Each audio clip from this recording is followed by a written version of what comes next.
I'd like Egypt to take people, and I'd like Jordan to take people again. Breaking news, higit sa 1 milyong Palestinian sa Gaza, nais nang ipadala ng Administrasyon Trump sa Jordan at Egypt. Naniniwala kasi si Donald Trump na ang kasalukuyang Gaza ay nagmistulang demolition site na lamang at nahihirapan na umanong mamuhay ang mga tao rito. Kung kaya't nakipag-usap na siya umano sa hari ng Jordan na si King Abdullah II bin Al-Hussein at sinabing nais umano ni Trump na kupkupin ng Jordan ang mas maraming Palestinian at magpagawa ng mga gusaling maaaring tirhan ng mga ito sa mga kalapit na bansa kabilang na ang Egypt. At binanggit ni Donald Trump na makikipag-usap rin siya sa Egyptian President na si Abdel Fattah el-Sisi patungkol dito. Gayunpaman, matapos ang pahayag na ito ni Trump ay agad ring naglabas ng pahayag ang Ministry of Foreign Affairs ng Egypt na tinatanggihan umano nito ang anumang sapilitang pagpapaalis ng mga Palestinian sa Gaza.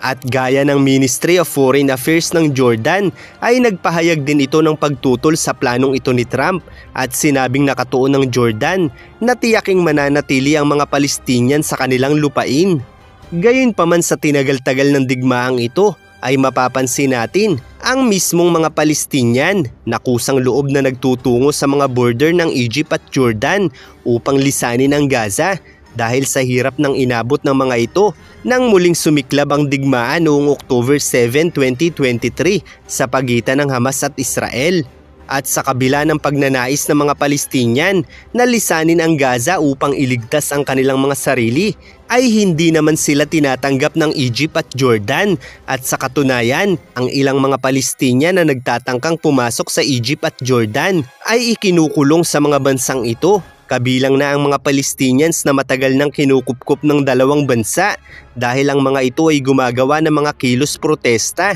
upang papasukin ng Jordan at Egypt ang mga Palestinian na naiipit sa digmaang ito. At bukod pa rito ay nananawagan rin silang tulungan ang Gaza laban sa Israel. Kaya't sa madaling salita, ang mga protestang ito mula sa mga dati ng Palestinian na kinukupkup ng Egypt at Jordan ay pinangangambahan ng dalawang bansa na umabot pa sa kanila ang digmaan, kung kaya't natatakot ang mga ito na muling kumupkup ng mga Palestinian. Kaya't imbis na direktang tanggihan ng Egypt at Jordan ang mga Palestinian ay sinasabi na lamang ng mga ito na hindi sila papayag na puwersahang paalisin ang mga Palestinian sa Gaza dahil ang Gaza umano ay para sa mga Palestinians. Subalit sa kabila nito, kahit pa ang mismong mga Palestinian na ang nagmamakaawa na makapasok sa mga border nila dahil sa hindi na kinakaya ng matatanda at bata ang hirap na dinaranas nila sa Gaza,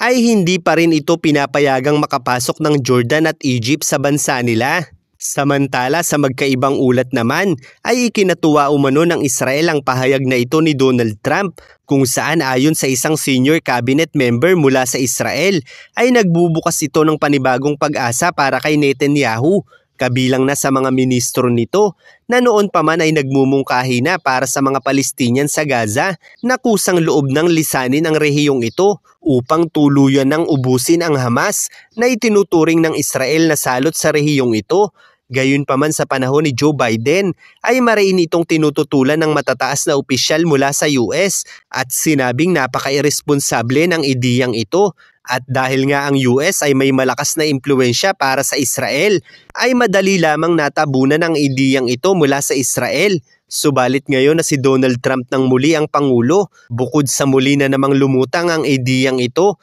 ay mas nagiging matatag na ito dahil mismong sa US President na nagmula ang ideyang ito. At bukod pa rito, ay inaprubahan na rin ni Donald Trump ang pagpapadala ng nasa 1,800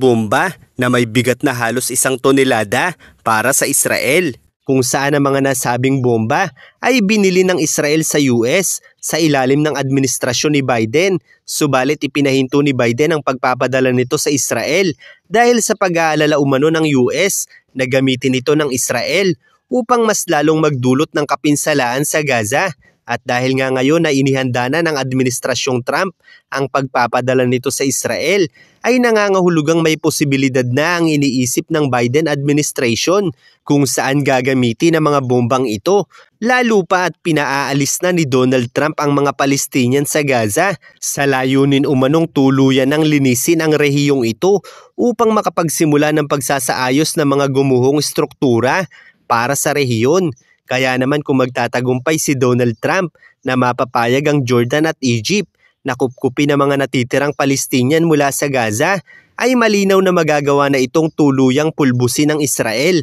gamit ang libu-libong bomba na ipinidala ng Administrasyong Trump para sa kanila. Bukod pa rito ay maaaring wala ng tubig at pagkain pa ang makapapasok pa sa Gaza kung wala ng sibilyan pa ang maiiwan sa rehiyong ito na magdudulot ng matinding kagutuman sa mga miyembro ng Hamas sa rehiyong ito. Sa kasalukuyan kasi ay patuloy na nagpapadala ng pagkain, tubig at gamot ang Israel para sa mga mamamayan ng Gaza na naipit sa digmaang ito, at sa katunayan ay ang Israel pa ang may mas malaking kontribusyon sa pagpapadala ng mga pangangailangan ng sibilyan sa Gaza. Maaaring ang ilan ay hindi maniniwala na hindi ginusto ng Israel ang digmaang ito na nakapandamay sa mga inosenteng tao. Subalit kung iisipin nating mabuti, ang layunin ng Hamas na burahin sa mapa ang Israel ay isang bagay na nagtutulak naman sa Israel upang ubusin ang mga banta laban sa kanila. At dahil nga ang Hamas ay nagkukubli sa mga sibilyan,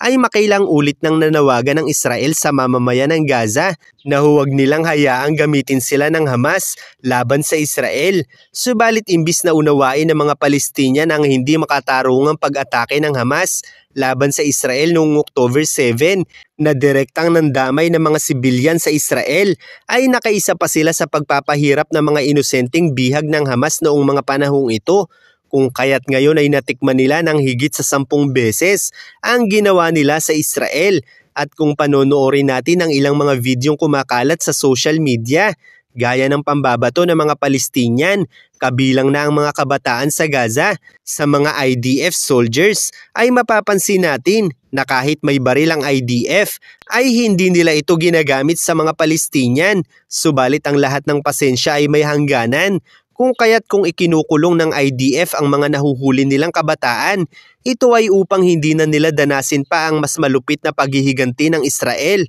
na maaari nilang maranasan. Kung kaya't imbis na sila ay masawi sa labanan, sila ay hinuhuli na lamang ng Israel upang pagsisihan ang kanilang mga kasalanan, dahil kung palagi silang pagbibigyan dahil sa kanilang kabataan at hahayaang lumaki kasama ang terorista nilang mga angkan, sila ay maaaring makakitil pa ng mas maraming buhay kalaunan. Kaya't bagamat ang parehong panig ay may kanya-kanyang dahilan, ay madali lamang mapagtatanto ng may angking karunungan kung sino ang nagsimula ng kasalukuyang digmaan.